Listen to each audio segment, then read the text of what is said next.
लगता है। आइए आज एक प्रयोग के द्वारा, आज कुछ अध्यात्म के टॉपिक के ऊपर चर्चा रहेगी। सिर्फ एक प्रयोग, लास्ट तक बने रहिए कि इस प्रयोग के द्वारा हम समझेंगे रजो तमो और सतो, इन तीनों गुणों का हमारे शरीर के ऊपर कितना फर्क पड़ता है और रजो तमो सतो गुण में रहने से हमें क्या क्या बेनिफिट्स होने वाले हैं। आइए इस मोमबत्ती के प्रयोग के द्वारा हम इस चीज को समझेंगे। तो सबसे पहले हमने इस मोमबत्ती को जलते हुए देखा और इस मोमबत्ती के अंदर आप ध्यान से जब देखोगे आपको 3 कलर नजर आएंगे। ध्यान से आप देखिए, सबसे ऊपर की लो जो नजर आपको आती होगी, इस मोमबत्ती की लो के अंदर आपको 3 कलर नजर आते होंगे। सबसे ऊपर है आपका लाल रंग, बीच में है आपका येलो, और साथियों इसके बिल्कुल जो इस मोमबत्ती के बिल्कुल इस एंड पॉइंट के ऊपर आपको नजर आता होगा व्हाइट व्हाइट 3 रंग आपको नजर इसमें आते होंगे। इस मोमबत्ती की लो के अंदर सबसे ऊपर रेड है, बीच में आपका येलो है और साथ में आपका व्हाइट कलर नजर आता है। आप भी अपने दीपक या मोमबत्ती की लो के अंदर देख सकते हैं। तो ये 3 रंग ठीक इसी प्रकार, लाल रंग आपका तमोगुणी है और येलो आपका रजोगुणी है और सफेद आपका सतोगुणी का प्रतीक है।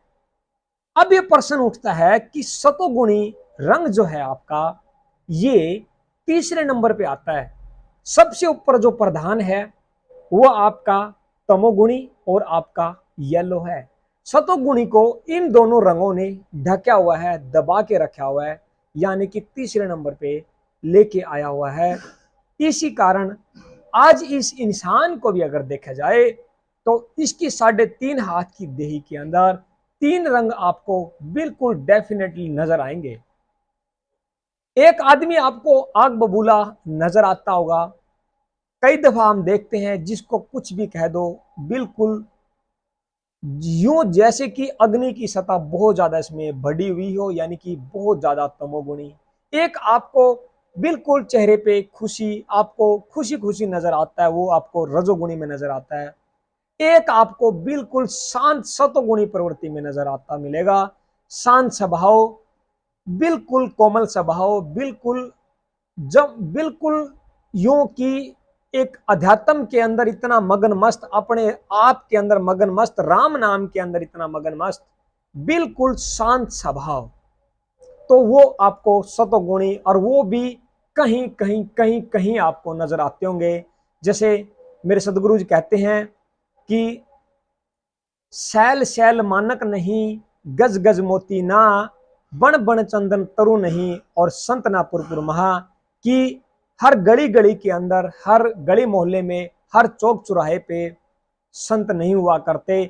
जैसे किसी ऐरावत नाम के हाथी के अंदर मोती होता है, हर हाथी के मस्तिष्क के अंदर मोती नहीं उपजता, हर पत्थर में मणका नहीं हुआ करता, ठीक इसी प्रकार हर गली के अंदर भी संत नहीं हुआ करता। तो हमें प्रश्न ये उठता है कि हमें अपने आप को सतोगुणी वृत्ति के अंदर लेकर के आना है। हम सतोगुणी प्रवृत्ति के अंदर या वृत्ति के अंदर हम रहना चाहें तो कैसे रहें। अब ये देखिए, जब तीसरे नंबर पे आपका आपका सतोगुणी नजर आता है, आप एक प्रयोग के द्वारा इस चीज को समझेंगे। आपने एक तिनका उठाया, लकड़ी का, घास फूस का तिनका उठाइए। आप इस तिनके को सबसे ऊपर की लो के ऊपर इस तरीके से आप कर लीजिए, ये बहुत जल्दी अग्नि पकड़ लेगा। फिर आपको कुछ देर बाद आपको इसकी लो के बीच में आपको इस तरीके से करना है, कुछ देर लगेंगे इसको अग्नि पकड़ने में। तीसरी बात, जब आपको इसकी लो के साथ इसको रखोगे तो ये अग्नि बहुत देर में जाके पकड़ेगा। तो इससे साबित होता है कि ठीक इसी प्रकार सतोगुणी भड़काऊ नहीं है, सतोगुणी भड़कीला नहीं है, सतोगुणी नुकसान पहुंचाने वाला नहीं है, सतोगुणी किसी भी प्रकार का नुकसान नहीं पहुंचाता। तो आदमी को सतोगुणी होने के लिए करना क्या है, क्योंकि तीन रंग आपको नजर आते हैं। ठीक इसी प्रकार आदमी के अंदर भी रजोतम और सतोगुणी तीन गुण तो होते हैं, बट सतोगुणी बनने के लिए आपके अंतस्करण के ऊपर तीन मैल होते हैं। जो आपका अंतस्करण है छोटा सा, इस 3.5 हाथ की देही के अंदर, उसके ऊपर तीन तरह के मैल होते हैं। कौन कौन से? मल, विक्षेप और आवरण। तीन तरह के मैल इसके ऊपर हैं, तब जाकर के सतोगुणी इन दोनों रंगों से ऊपर आ सकता है। जब ये तीनों मैल आपके अंतस्करण से पूरी तरह हट जाएंगे। हटेंगे कैसे? आइए इसके ऊपर 1 मिनट और चर्चा कर लेते हैं। आपका मल विक्षेप, जो मल विक्षेप और आवरण, मल जो मैल है वो हटेगा आपका सत्संग सुनने से, संत महापुरुषों की संगत करने से, आपको शब्द वाणी सुनने से। इससे आपका मल दूर होगा। मल दूर होते ही, मल मीन्स मैल। मैल जब तक इस अंतस्करण के ऊपर है, सतोगुणी आप नहीं हो सकते।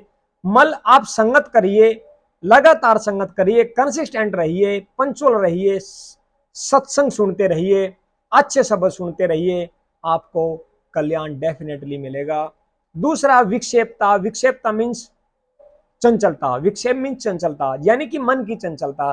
मेरे सदगुरु कहते हैं कि मन एक ऐसा है, हजार कोसों दूर ये मिनटों में चला जाता है। इसकी चंचलताई को रोकना, इसके इसके इसके मन की नाक के अंदर नाथ गाल लेना, इसको कंट्रोल करना, तब जाकर के विक्षेपता आपकी रुकेगी।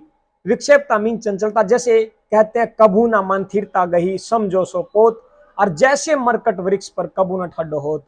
ये मन रूपी बंदर वृक्ष रूपी शरीर के ऊपर ही रहता है और विषय रूपी योग फल खाता है।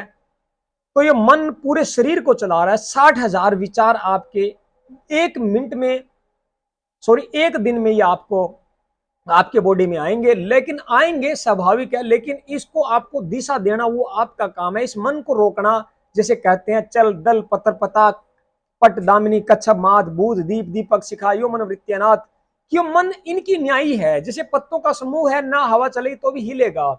पताक है, झंडा है, छत के ऊपर कोई झंडा है, तो हवा ना भी चलेगी तो भी वो आपको हिलता हुआ नजर आएगा। दामिनी बिजली है। कई बार जब राम बरसने वाला होता है, बरसात आने वाली होती है, तो कभी किसी दिशा में, कभी किसी दिशा में बिजली आपको चमकती हुई गड़गड़ा आपको नजर आती होगी।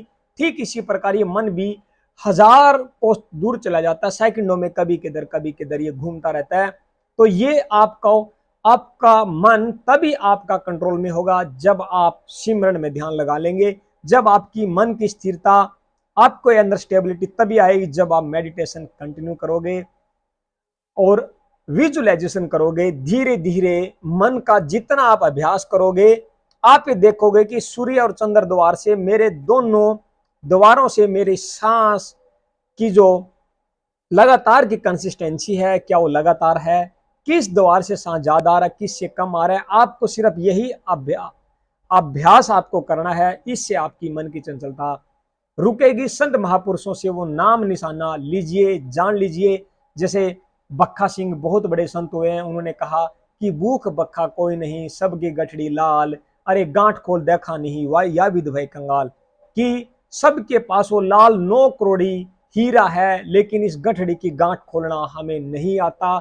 हम किसी उस भेदी के पास जाकर के, जिसने इस गठड़ी की गांठ खोलनी सीख रखी है, जिसको आती है, और जिसने हजारों करोड़ों लोगों की गठड़ियों की गांठ खोल करके उस हीरे को उनके हाथ में दे दिया है, उस महापुरुष से जाकर के उस हीरे लाल 9 करोड़ी वस्तु को जान करके इस मन की स्थिरता को हम ठीक कर सकते हैं। अगला है साथियों, जो संतस्करण पे जो तीसरा जो मैल है वो है आवरण। आवरण का मीन्स एक दीवार होती है साथियों। जैसे जीव और ईश्वर, ये दोनों अलग अलग मानने बैठा है। जैसे गीता के अंदर भी स्पष्ट है कि आत्मा सो परमात्मा, की आत्मा ही परमात्मा, परमात्मा ही आत्मा है, आत्मा ही परमात्मा है।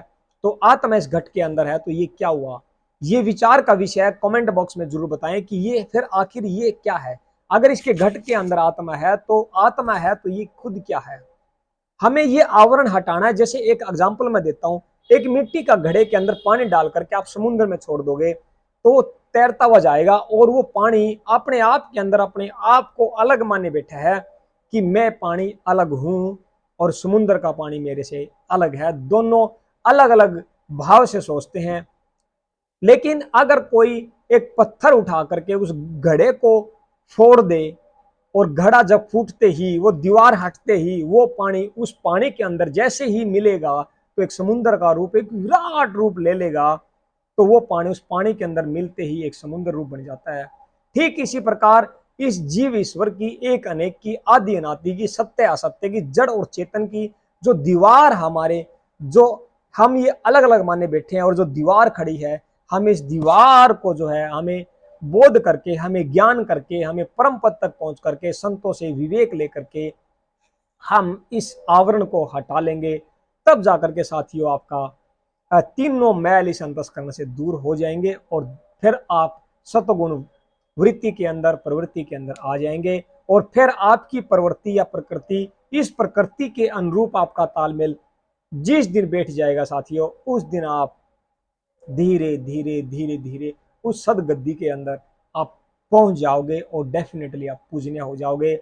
फिर वो आपका ओरा, फिर वो आपकी वाइब्स, वाइब्रेशंस, फिर वो आपकी पॉजिटिव ऊर्जा, जिसको जो कह दिया वो सत्य होगा, जिसको दर्द के ऊपर हाथ रख दिया वो दर्द दूर होगा। जैसा जैसा आप किसी को इंस्ट्रक्शन देते जाएंगे, गाइड करते जाएंगे, उसी उसी उसके काम सिद्ध होते जाएंगे। और साथियों इनमें तीनों में से कोई एक मैल अगर रह भी जाता है तो सतोगुणी होने का तो कोई चांस ही नहीं रहता कि आप नहीं सतोगुणी बन सकते। तो सतोगुणी बनना है तो तीनों मैलों का हमें खात्मा करना पड़ेगा, तब जाकर के हम उस स्थिति को प्राप्त हो सकते हैं। तो ये चीजें हमें करनी है और हमें अभ्यास, हमें प्रयास करना है साथियों, तब जाकर के ये होगा। और ये जरूरी नहीं है कि आप किसी पहाड़ों पे जाकर के, किसी गुफाओं में जाकर के, आप किसी कहीं उल्टे लटक करके या किसी पंच धुने लगा करके ही आप ये सब उस सत्य को हासिल कर पाओगे। वो आप घर में भी बैठ करके हासिल कर सकते हो। कहते हैं साथियों, कर्म जिसके अच्छे तो किस्मत उसकी दासी, अगर मन है तेरा सच्चा तो घर में मथुरा काशी। तो ये चीजें आप घर में बैठ करके भी प्राप्त कर सकते हो। डेफिनेटली आपका होगा, 101% होगा। आप प्रयास करिए। आप बड़ा करने के लिए आए हैं, आप जबरदस्त करने के लिए आए हैं। जब आपके दोनों फिंगरप्रिंट एक दूसरे से मैच नहीं खाते तो पूरी दुनिया में आप किसी से भी मेल नहीं खाते। पूरी दुनिया में आप सबसे यूनिक हो, बड़ा करने के लिए आए हो। जब आंखें बंद करके आप विजुअलाइजेशन, मेडिटेशन करते हो तो आपको किसी और का चेहरा जो अच्छे हैं, अपने आप के अंदर पूर्ण है, उनका नजर आता है।